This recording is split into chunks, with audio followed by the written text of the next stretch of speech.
Come on in, folks. We're going to go ahead and get started here.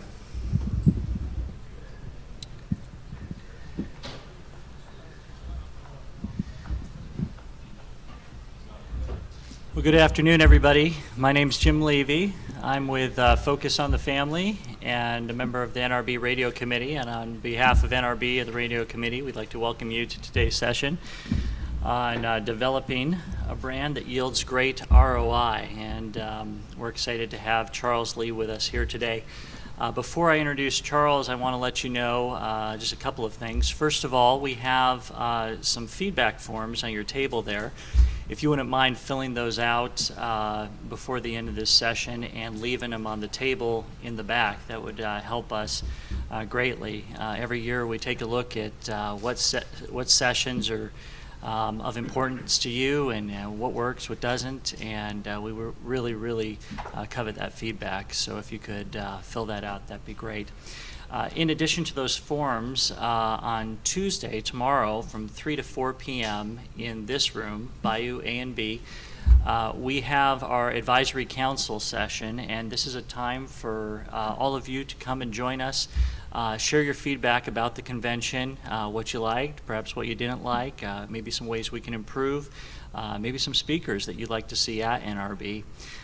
We also elect our committee members at that meeting as well, and if you're looking to be more engaged with the NRB, be more involved with the convention, we'd love to have you there. So again, that's 3 to 4 p.m. tomorrow in this room, Bayou A and B.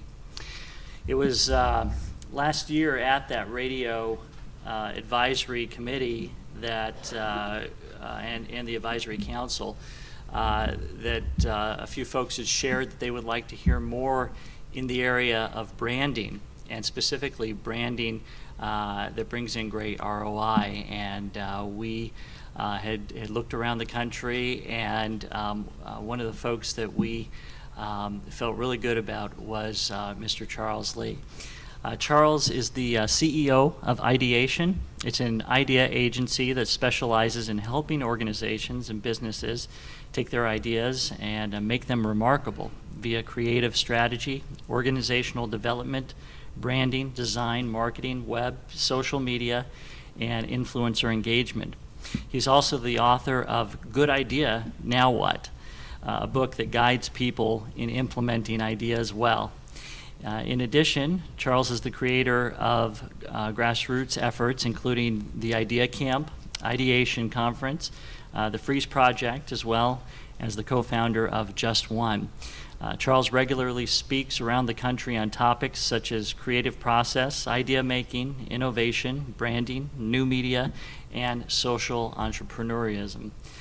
He and his wife and their 2 kids live in Los Angeles, his wife Tina and his son Jonathan and daughter Alexis. And we are thrilled to have Charles here for the first time to NRB. So if you would, please help me welcome Mr. Charles Lee.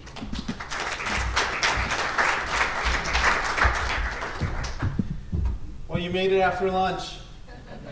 Congrats. So if you feel a little bit lethargic or tired, feel free to stand.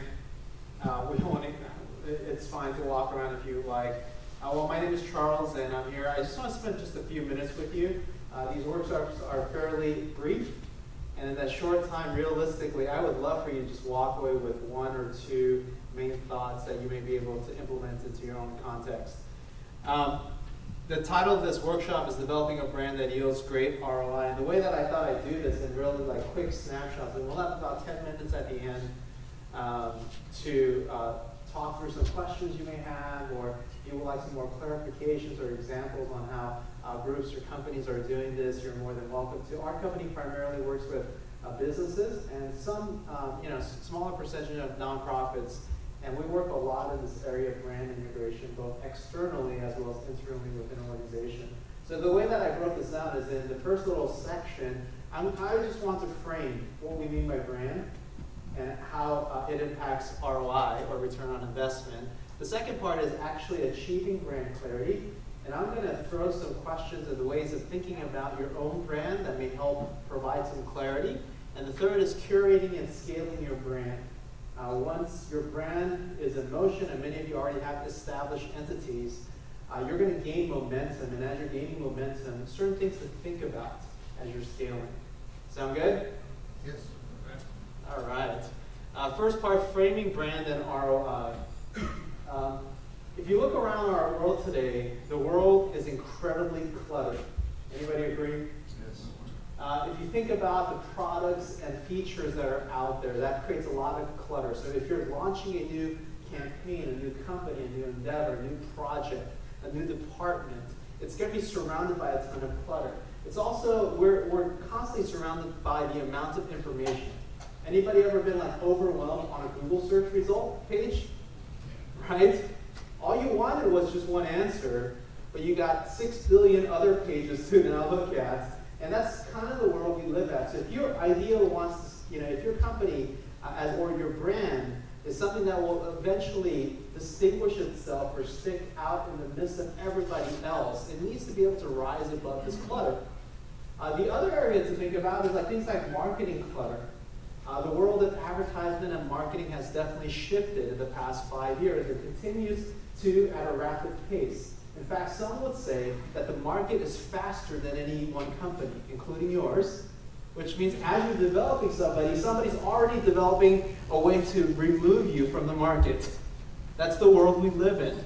On top of that, social clutter. You heard a workshop or a panel discussion about things like, Twitter, Google, Facebook. Welcome to our new world. Those platforms are only going to increase. Okay, now take a deep breath. And in the midst of this, your brand, and maybe God has called you to steward your brand in a way that ultimately honors Him and serves the people it needs to serve. The way that I think about branding is something I picked up from a gentleman named Marty Newmeyer, and he says, our brains and in our minds, we have these frames of thinking. So each frame represents an area of life. For example, you have particular airlines you appear to be loyal to, or specific search engines, or certain kind of phone. Maybe you're a PC person, maybe you're Apple, maybe a certain type of coffee, computer. All these little mental frames inside our minds, usually there's a brand that sits inside of it. And it's very difficult, once a brand gets into one of those categories, if you will, it's very difficult to take that out, isn't it? Either you're going to have to provide something that is so astronomically better than what's already sitting in there, or what many other companies are doing is they're starting to create new categories. In fact, probably over a third of college students who are studying right now are preparing for jobs that don't even exist today. That's the world we live in. And so your brand is very powerful because once it gets into a particular category, now this can be good or bad, right? Depending on which frame you end up in, and it's different in every person. The point being is your brand doesn't sit with you, it sits with the person you're trying to ultimately serve. So your brand is actually the gut feeling someone has about your product, service, or organization. So when they mention your name or come across an experience with what you're doing, that gut reaction is your brand. In other words, it's not what you say it is. It's really what they say it is. So you may think you have the most wonderful brand in the world, right? But if the end user or the end customer doesn't think the same, you're going to end up in a place of frustration because you are not projecting who you think you really are. And so this is where I think brand clarity comes in to really help think through this. And the reason why having a clear brand is so important is because our world has shifted. Long time ago, the barriers to competition were created. In other words, if you did these things really well, you could rise above the competition because you created barriers against anybody else trying to take your space. It used to be years ago that it was really brick and mortar factories. The more factories you can own, the more edge you had on your competition. Eventually that shifted a little bit, not that there aren't any factories anymore, but it also added on top of that financial capital. So the more money you had to play with, the more share of the market you had. You could pay for some of that. Eventually it kind of led to this thing called intellectual property. Now, nowadays, you can have intellectual property over something, and rightly so, you should go after things like patents patents and trademarks and so forth. But in the time while you're waiting to get approved, something new is evolving, probably in the same area. That's how quick our world is shifting right now. And it has shifted to a place where now if you can be a leading brand in a given category or space, that means you are integrated into someone's lifestyle and the way they live. So for example, like I know there are other products outside of Apple I could use, and some of them have better features than Apple. But the thought of interrupting my lifestyle and transferring all my data from iCloud to something else is so daunting, I'm probably stuck. Does that make sense? In the same way, like if someone's used to listening to your radio station every single day, you've embedded yourself in their lifestyle, you have a loyal customer forever. It's going to be very hard for them to change the station. So having brand clarity as to knowing where you fit in the minds of your customers is an important thing to think about. The question is like, how do you actually get there? So when you think about all these different brands that are out there that you may recognize, they've kind of created their own box, many of them, and have jumped right in. And they live in that world where they are like the first to market in these respective new categories, and these are all kind of unfolding. And in the midst of this, you want to get to a place where your brand is what some people call a charismatic brand. In other words, it is a product, service, or organization for which people believe there's no substitute. If you can get here, you probably have a viable future, at least for the next months, if not a couple of years, until you reiterate yourself again. But a charismatic brand, I mean, think of a brand. Are there any things in your life that if that particular company or product or service was removed, you would say, man, I need to figure out who's going to replace that? Anyone? Like for some people, it may be Starbucks. Okay? Tim Hortons. Where? Tim Hortons. Tim Hortons? Yeah. Okay. Canada. What else? Like, are there any brands you're like, I need it? Like for me, if Apple went out of business tomorrow, even though their stocks have been falling, like I would be in trouble, right? It'd be really hard to do. So there are certain brands that are charismatic brands, and I think everybody in here would like to create a brand ultimately that sticks, where you become the charismatic brand in your own respective category. Because nowadays, when you're looking for something and looking for the best in a given category, you are rarely looking for the fifth best, right? If you have $2,000 to buy a video camera, you're probably not going to buy the fifth best $2,000 video camera, right? Because people can find information. So the question is, how will you develop this brand? Brands like Target, when you consider what Target has done versus Kmart, it's a glaring difference. They both provide similar kinds of products and services, or products mainly. It's a retail store, but the experience at Target is far richer. One of the goals of Target is to integrate themselves into the environment, in the environments that we live. So they're diving into furniture, and there's definitely groceries and all the other things that were originally sold at Target. And they've integrated themselves where it's not just red Target anymore, but it's different colors, stripes, their furniture comes in all types of cultures, but they want to get into the background. Look at this subtle commercial of a new release of a Black Eyed Peas album where you can see kind of Target camouflage into the environment. I got a feeling that tonight's gonna be a good night. That tonight's gonna be a good night. That tonight's gonna be a good night. Tonight's the night. Let's live it up. I got my money. Pick up our new album, The End, with 4 new bonus tracks and 6 remix hits. The deluxe version is only at Target. I got a feeling. See the message that they want to be a part of every environment you live in? All the various little items. Apple did something similar.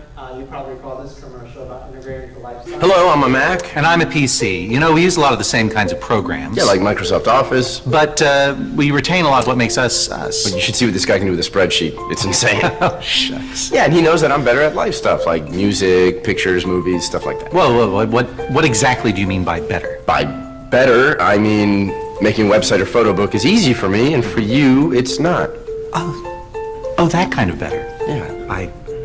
I was thinking of the other kind. What other kind? So sorry, Windows users. That was just a commercial. So let's talk about, like, if that is brand, if it's the gut reaction or the feeling of your customers, how do you achieve clarity in what you're actually portraying or communicating or providing experiences around? Here are some questions for you, and we don't have an extended workshop, but often we'll help our clients walk through this. And when you think about your own organization or your own company, I would ask these three questions. One is, who are you? Secondly, what do you do? And thirdly, it's a very important question, why does it matter what you do? Who are you means what type of organization are you? Because in many mission statements, actually, the who is not clear. There's a difference between an organization being a networking organization versus an organization being a content creating organization. And often there's a lot of brand confusion as an organization like that scales unless you're able to either segment some of the focuses. If not, part of the company may feel like, hey, we're this kind of organization. Another part, they're like, no, we're this other kind of organization.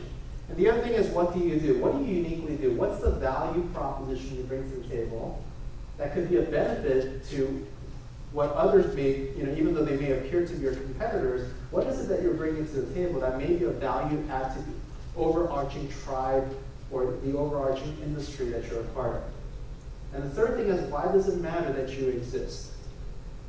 When it's all said and done, and I think for those of you, all of us in here come from a kingdom perspective, when you're standing before God, why does our work matter?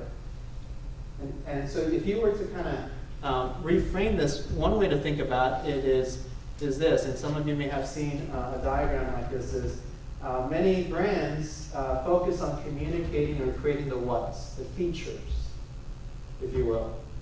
Others will then, on top of that, add a layer really doing the how really well. So if you're a paper cup company, is you make paper cups. How you make it may be recycled paper, and it kind of increases brand loyalty. But if you were to communicate the story of a recycling paper cup company that cares about the environment, then the level or the depth of connection with the customer grows deeper. See, if you just focus on just adding more stuff to your company, or maybe innovating a little bit of how you do business, and yet don't gain clarity on why you are in business to begin with, you will become replaceable. Because other people can copy, mimic, or even improve our what's and how's. It's really the why that connects us at a deep level with our customers or our supporters for our organizations. So if you think about things like Tom's shoes, for every pair of shoes you buy, they give one pair of shoes away to a child who doesn't have shoes. Now, that's a simple concept, but very few people are buying Tom's shoes because of the what or the how. They're buying because of the story of the why, right? So this is really important to find brand clarity, is to come to grips and be able to articulate and clarify within a team or a company to say, this is why we exist. Because if it's confusing on your end, your audience won't be able to discern what the actual direction is. So the idea is, where are you, and what is your contributing piece to the overall puzzle? And it might be doing something simple, like a simple SWOT analysis as to seeing when you think about some of your distinguishing factors, maybe the hows and some of the whats, to see what are your strengths and weaknesses and opportunities and threats. And many of you already know this diagram, but you'd be surprised how few companies and organizations, even though they know how to do this, don't do this, right? It's not so much the knowledge, it's the actual implementation, right? I always say ideas are a dime a dozen, and that's why I wrote the book, is that, look, a lot of people have great ideas, but great ideas don't change the world. Execution does. Okay? Whether it's implementing or killing it, either way, execution changes the world. And so if you know some of these, it may be getting into the practice of embedding, because a lot of your brand development and scaling has to do with culture. You can have amazing strategy, but if your culture is not healthy, you will implode as a company or organization. Often the roadblock to growth is not better strategy, it's actually lack of attention to culture. And if you want to develop a healthy brand, I think folks like Patrick Lencioni's The Advantage and other books make it pretty clear that sometimes culture really does trump strategy.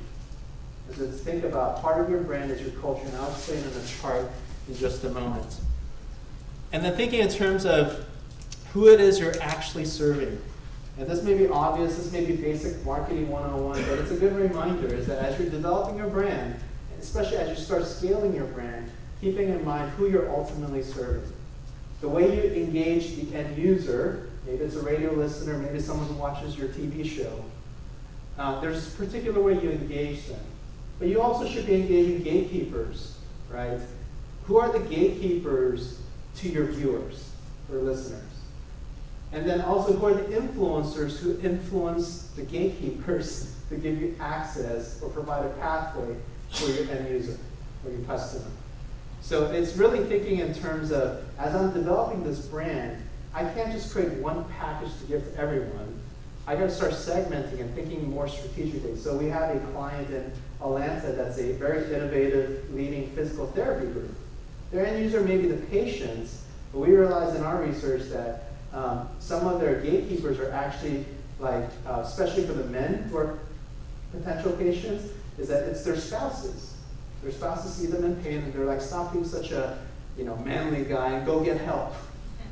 So we're starting different campaigns around spouses or, so we're thinking in terms of we know the end user and there's a certain way you maybe market and advertise, but starting to take a step back and go, how does our brand show up at different levels of engagement or potential engagement as a company? And key audiences have specific motivations. Some people will attach to your brand because of a distinguishing feature you offer. Maybe you're the only station or show that addresses a particular topic. That's distinguishing. The other thing is benefits to customers. They want to know how they benefit. And if it's not compelling enough, there's a chance you may be replaced. As well as affiliations to know. So the strong power of identifying yourself. Now this comes subtly in even things like design. Even by the way that you design your brand, which is kind of the byproduct of your brand, people will start attaching themselves based on how you communicate that. Affiliation, subtle affiliation, as well as explicit partnerships are really important. And keep in mind, if you are a brand that has a unique offering, you will have insiders and outsiders to your brand, right? It can't be the whole world. It doesn't mean you exclude people, but you should have some type of central focus of an understanding of who you're actually serving first, and then build off of that. I think it was Zig Ziglar who said, you can become a wandering generality or a meaningful specific, right? And I'm so guilty of this too. I'm really great at being a wandering generality, but it takes a ton of work to be best in the world. It doesn't have to be the whole world. It can be your world as a meaningful specific. And that's my encouragement to you. Is your brand a meaningful specific? And just quickly, so we can leave time for questions, is curating and scaling a brand. Here's what, and maybe some of you have already worked through this. A lot of organizations or companies will develop a vision, value, mission, objectives, and all of those different documents, which is great. I think every entity needs that. And on the other end is what we call the brand experience. Any touch point with your work is a brand experience. The way that customer service picks up the phone, the way you do design, the way your offices feel, all of these are brand experiences. The way you say hello, all of these are brand experiences. The way you're dressed, these are brand experiences whether or not you like it. That's just the way it is. Because it's the gut feeling or reaction to, right, by the customer. So you may have had only 2 seconds with them, it's okay. They had 2 seconds to process. And the human brain is incredible. So you have these quick windows of access. And what often people will do is they'll take their vision, value, mission, and objectives and go directly to the brand experience, to the key audiences. This is great if you're a company of one person. Because every touch point still feels like you, doesn't it? And this is somewhat of the founder's dilemma, right? As a new endeavor, is that he or she has their imprint on everything that's done, so it feels very consistent. But once you start hiring people, and most of you, if not all of you, are beyond that right now, you start hiring people and you start scaling, and you start delegating responsibility, suddenly the person doing the web doesn't feel like the person doing social media. It feels like the person doing PR. And before you know it, you have this kind of confused. And since you didn't explicitly talk about your brand, it's left to interpretation. Because you can have two people leading a company, for example, that say, you know what, we're both about creativity. And in the mind of one, say, board member is Van Gogh, and in the mind of another board member is Apple, right? You're going to have two totally different looking brands. So if you don't have this kind of filter in mind, you end up in a very relativistic, preference-based, I like strawberry, you like chocolate, which you're like, on behalf of people who do creative work, you're frustrating their lives, and you can't decide. And you know, I've been so guilty of this. It's like, we would hire somebody in previous companies I worked for, and we're like, hey, can you create a logo? They come up with something, and we didn't give them any reference other than, here's our mission statement. Can you create something that embodies that? And the creative's frustrated because you're like, no, I don't like that color this week. And it becomes this like subjective, preferential conversation when there's no filter for that. So what I'm recommending for you is the creative brand filter. And what that filter contains are things like understanding what are the key attributes that you want to be known for or known by. Do you want to be known as an innovative group? Well, if that's the case, it probably has to change the, maybe, you know, you always have to be mindful. If you're going to do a presentation, don't do a presentation that everybody else does. If that's part of your attributes. If you want to be creative, if you're going to leave a leaf behind, if every other company leaves a folder that no one's going to really dig through, leave them a memorable experience. In our company, our tag is we make good ideas remarkable or worth talking about. Because if you can have somebody experience your product or service and it causes them to tell somebody else about what they experienced, you win. Right? It cuts through all the spam filters. It doesn't have to come in the shape of a newsletter no one's reading. Right? We send them like people do, right? And so, you know, you keep doing that, and what happens is if you can create these memorable experiences, because what you want people to do is tell somebody else, tell a friend. And this is where like things like social media can be powerful, because you're not forcing anybody to tell the story of what you're doing. But you understand your attributes. Every organization has a personality, and it's really understanding and identifying what is the personality, because your personality as a company often will resonate with a particular lifestyle or personality of the end user or customer. And having clarity on that will give you a sense of peace, knowing who you're actually serving and who's more likely to get connected with your work. Then thinking about an identity statement that is not just your mission statement, but it also shows the world who you are. And this is most of this column is all internal first, is that no one has to know. How do you measure attributes? Maybe a year later, you ask some of your customers, what are some ways that you would describe, adjectives-wise or metaphors, about our company? And hopefully their response is somewhat similar to what you had intended internally. Because if you're going to be a hostful company, a very hospitable company, every gathering you do in the public, there should be that element integrated into it intentionally. Even though you can't control what people think internally, you can facilitate environments in which there will be a good chance that they may end up thinking somewhat similar to what you had intended. And then think in terms of how does your voice come out. I mean, I use this example. Like if I'm watching the Super Bowl, and if I were to personify restaurants, I'd probably invite Chipotle over, but not Ruth Chris. Right? They both have meat, but the environment dictates who I want as a friend. Right? So it's really understanding that we do have these subtle personalities. You can see it as you walk through the exhibit hall. Right? So, some of you will, probably a lot of us, will not approach your booth, even from 20 feet, even if we don't know who they are, based on the vibe. Right? It's not just design, right? It's not just cool looking design, because we've been duped before by cool looking design. But sense of clarity that that group or that company knows exactly why they exist. And you can look down a row of 20 exhibits, but one kind of sticks out with clarity. That's the kind of brand I think all of us want. And that's where it gets into things like visual identity, graphic design, where you can lead even if you don't have a design team.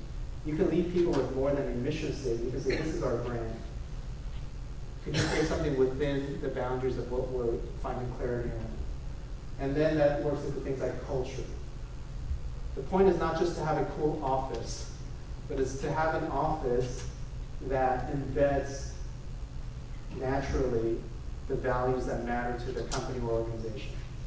So is it worth changing the setup? Absolutely. If it helps you gain clarity on your brand. If it's just to move the office furniture around, it probably won't be that effective. But if it's with some type of intentionality or objective behind it, I would recommend, is it worth financial investment even? Absolutely. If it means you create a healthier culture. And then that's when you get to things like marketing, strategy, research that most of you are experts in. And it's taking some of these processes and saying, you know what, let's make it bite-sized, actionable. We don't have to change everything today. We can actually do this little by little. And I kind of view it this way. I think gone are the days where there are business plans set in stone. Right? I mean, even like, mission statements will probably not change that much, but it's not about putting a plaque on the wall. It's like treating your business plan as a Google Doc. Do you know what a Google Doc is? Some of you may know if you use Google products. Google does not pay me to say this. But basically, it's a document that you can share online where you can edit together. The spirit of it is it's a living document. And I think part of this is a cultural issue. Like even Google, they still consider themselves to be a beta. Right? I mean, I guess since they're trying to organize the world's information, it seems like a big vision, right? And what they do is, it's just this idea that whatever you're writing, and get in the habit of documenting, but leave it open.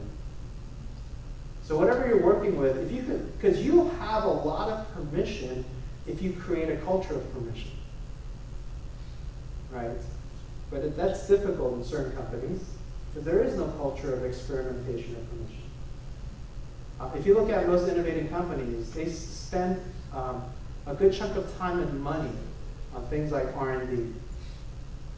And it's not that they want to just have, like, to sit around and just have a blast in the process. That happens too. But they know that unless they intentionally create space, they will not pioneer. They will end up reacting creatively to the situation. And in many places, it's not so much creativity that creates this pioneering pathway. It's creativity that responds to the fire at the moment. But a Google Doc gives you permission to dream a little bit and move a little bit further ahead. And even if it's like 45 minutes a week or 30 minutes a week, you have time to actually make your plan better. To go back, even if it's a departmental plan. Spend a few minutes to go back to the plan, actually see if you can refine it. And incrementally, what does 52, 30 minutes add up to? 26 hours, right? This is possible. It just takes incremental changes to bring about a great change. And the idea of this, I got this chart from a book called The Lean Startup, and this concept is that you don't have to have everything in order before you launch. In fact, none of us can have everything ready before we launch. We want to find the minimum viable or value proposition viable product, and as we launch, we tell our loyal customers, look, we're experimenting, we have this culture, and we're going to listen well to our customers, and we're going to keep reiterating quickly. It's kind of like Toyota's Kaizen, this need for continual improvement, where, you know, it's better to launch with 75% than to have 95% and never launch, right? How many ideas we're squatting on because it's not there? In fact, the questions you need to actually get an idea to implement, you can't even discover those until you implement. That's the paradox of ideation. And the idea you started with is rarely the idea you end up with. And so it's really recognizing, look, you may not have everything. It's great. Call it alpha. And call it beta. And call it gamma. I don't care how many times you do it, but it creates this sense that, look, we're going to build this together. And we live in a culture where people are okay with your imperfection as long as you're transparently working for the greater good of everyone. All right, well, we have 10 minutes left, and I'm actually on schedule, so you can thank me later. Do you have any questions or comments that you'd like to ask? I think there's a microphone up here, and so if you want to come up here, or if you just want to raise your hand, I'll repeat it. But if you're able to come up here, great. Do you have any thoughts or questions about what was just presented?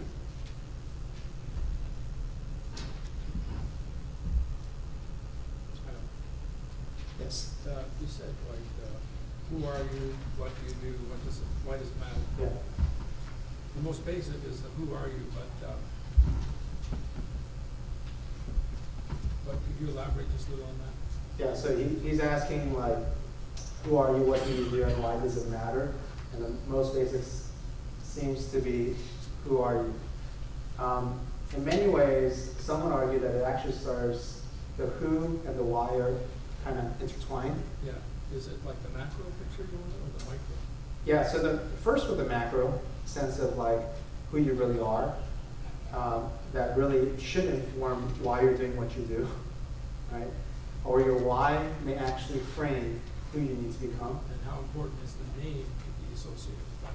Oh, the name of a company? The organization in this case, Um, nonprofit. yeah, I think names do matter. I think it's kind of like the way that we've approached names is like names are, the more in infancy you are, the clearer the name, the better.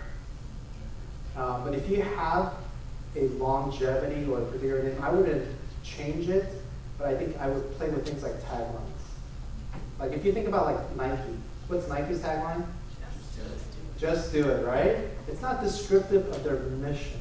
It's more descriptive of the attitude with which they hope athletes fulfill their mission. And their mission is to create products that give athletes the optimal performance, to make the best, to be the best basketball player possible by using some of their gear and so forth. So their mission is to better the lives of athletes, for them to reach their potential. So I think some of it is like when you think about names or taglines or things like that, it becomes more descriptive if you're just starting out. But if you're established, I mean, I would seriously think about weigh the pros and cons of actually doing like a name change if you're midstream. It has been done and it can be done well, but it does take some shifting. But your brand as well, when you're like visually, like how many saw the new American Airlines new brand, right? So, you know, a couple of years ago, YMCA redid their brand. The Girl Scouts redid their brand. You probably didn't even notice, many of you. But if you pay close attention, the lips are perkier in their image, their little icon, hairstyle is different, and their ads are more like teen magazine ads now. Because they want to bring kind of like the more the playful, cool Girl Scout feel. So they are shifting. So you can make tweaks like that, but yeah, if the name can somehow capture who you are, great. But I say that it's very difficult too. Finding a name is not an easy process. Yeah, but it is connected to your who and your why, for sure.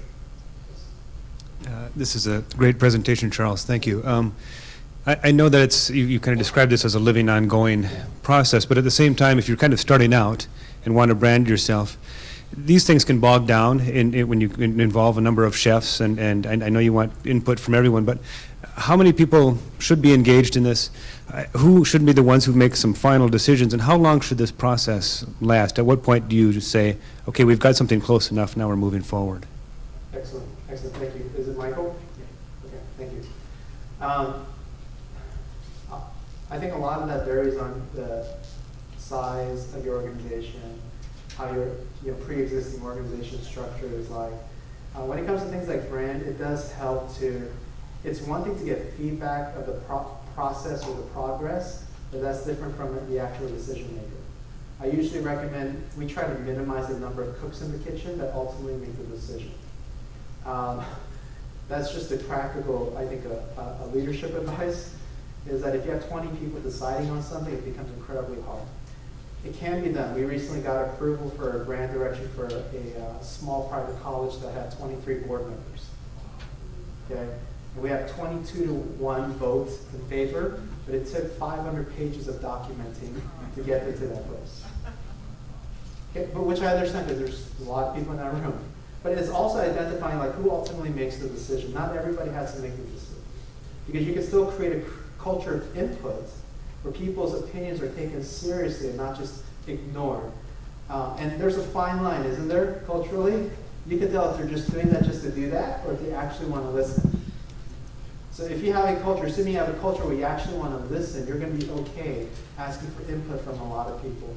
But who gets to input depends on which part of the process it is. And a lot of rebranding projects can range from as quick as 4 months to 2 or 3 years, depending on the size of your organization. I believe when Bank of America did their rebrand, it took a couple of years. Rightly so, because your brand has implications for everything that you do. You know, because like depending on your brand, it determines like who you hire. If you want to be a very hospitable organization, for example, or a company, you probably want to hire people who naturally carry that attribute. And so you start thinking in terms of like, who are we hiring? What's our HR process like? How do we encourage this? How do we do professional development that have all these different attributes? So the process, but I would, you know, an average organization, mid-sized organization with maybe under 100 employees or so, this is a good year-long process. And I would recommend that you figure out on the front end who actually ultimately makes the decisions. That will just make the entire process a lot more enjoyable and more clear. Great question. It's a tough question. Yes? Right in the process of changing our name, describe what the biggest pitfalls to doing that would be, and things maybe to watch for and avoid. Yeah, if you're changing a name, so the question is what are some pitfalls to think about in changing your name?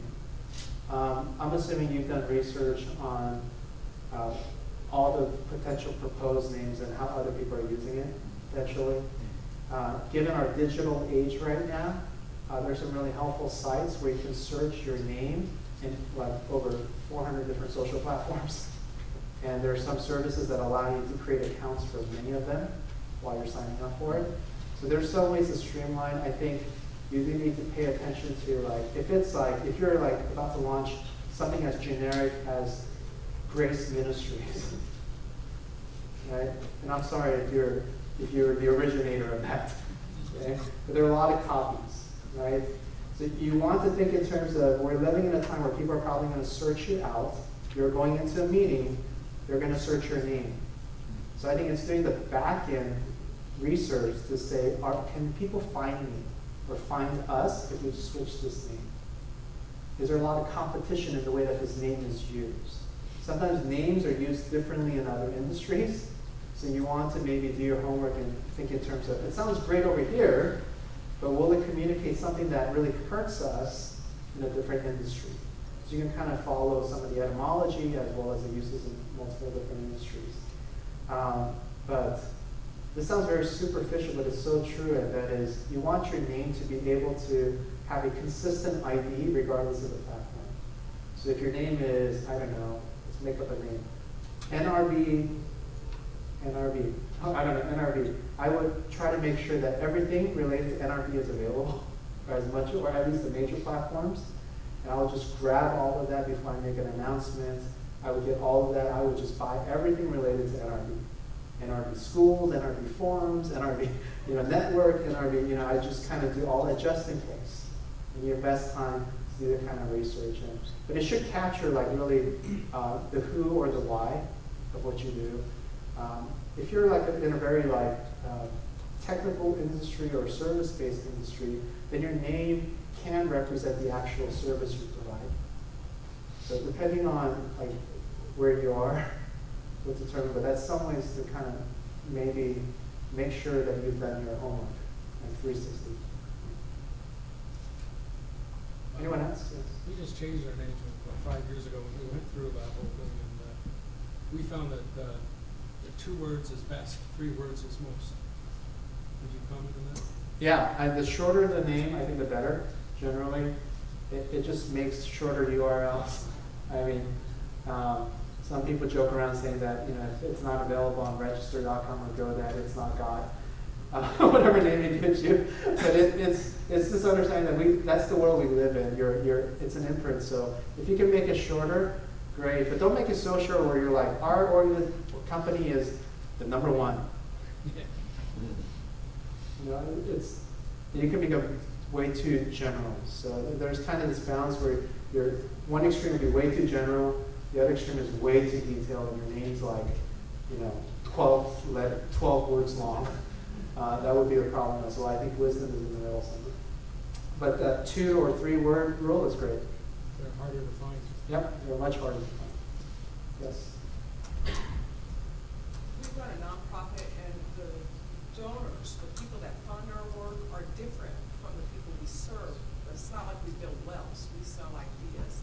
So I'm wondering now. We're thinking about branding, and right now both are branding separately. But now you just mentioned this tagline. So my concern is keep them separate. I want them somewhere to converge, and I'm just not sure that we know all that we need to know on how to do that. So it appears that you have 2 clear, distinct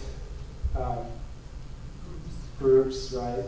So one of the ways that you can do it is, you know, if you want to go with more of the public-facing identity of it, and then maybe for that donor group, for example, I think Claire and others have mentioned organizations like Charity Water. Charity Water gives 100% away to clean water projects.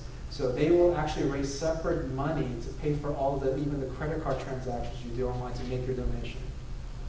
So they want to make sure that if you give $10 to a project, they get all $10 over there. What they've done is they create a separate subgroup called the Well, the water, which is a private donor base that, you know, for example, a lot of the big givers of the Well will get on a call with the founder once a month to talk about their future projects. So they create these value-added features that are unique to that group.